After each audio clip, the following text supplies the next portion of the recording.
আসসালামু আলাইকুম। কেমন আছেন সবাই? আশা করি সবাই ভালো আছেন। আজকে রান্না বান্না নিয়ে হাজির হয়ে গেলাম।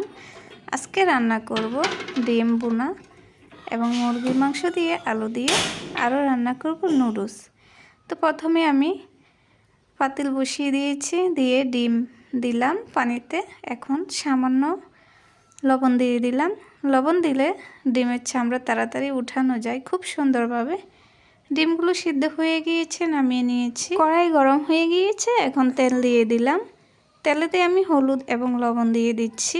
এখানে আমি ডিম ভুনা করব। এখন একটা একটা করে ডিমগুলো আমি দিয়ে দিচ্ছি। অল্প আছে, আমি ডিমগুলো ভেজে নিব খুব সুন্দর করে, যেন পোড়া না লেগে যায়। তার জন্য এক পিঠ করে আমি ভেজে নিব। চুলার আঁচটা একবারে কমিয়ে রাখতে হবে। এক পিঠ হয়ে গিয়েছে, আমি এখন উল্টিয়ে নিচ্ছি। খুব সুন্দর কালার এসেছে, ডিমগুলো ভাজা হয়ে গিয়েছে। এখন আমি সবগুলো ডিম উঠিয়ে নিব একটা একটা করে। ডিমগুলো উঠিয়ে নিয়েছি। এই তেলেতে আমি পেঁয়াজ এবং কাঁচামরিচ দিয়ে ভেজে নিব, লাল লাল করে ভেজে নিব।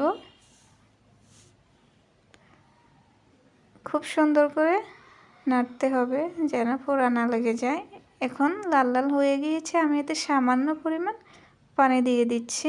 দিয়ে দিলাম মরিচ গুঁড়ো, বেশি জাল দিব না। আরও দিয়ে দিলাম জিরে গুঁড়ো এবং সামান্য পরিমাণ লবণ দিব। লবণ প্রথমে দিয়েছিলাম ডিম ভাজা করার সময়, এখন অল্প দিয়েছি। এখন আমি ডিমগুলো দিয়ে দিচ্ছি। ডিমগুলো দিয়ে ভালো করে নেড়ে ছেড়ে তরকারিটা আমি রান্না করে নামাবো। মাখা মাখা ঝোল রাখবো, একবারে শুকাবো না। ডিম ভুনা হয়ে গিয়েছে, নামিয়ে নিচ্ছি। আর এখানে আমি মুরগির মাংস এবং আলু ধুয়ে নিয়েছি। আরও দিয়ে দিয়েছি লবণ, হলুদ গুঁড়ো, মরিচ গুঁড়ো, পেঁয়াজ বাটা, আদা রসুন বাটা, জিরে বাটা সব একসঙ্গে দিয়ে দিলাম। পরিমাণ মতো তেল দিলাম, দিয়ে চুলাতে বসিয়ে দিলাম।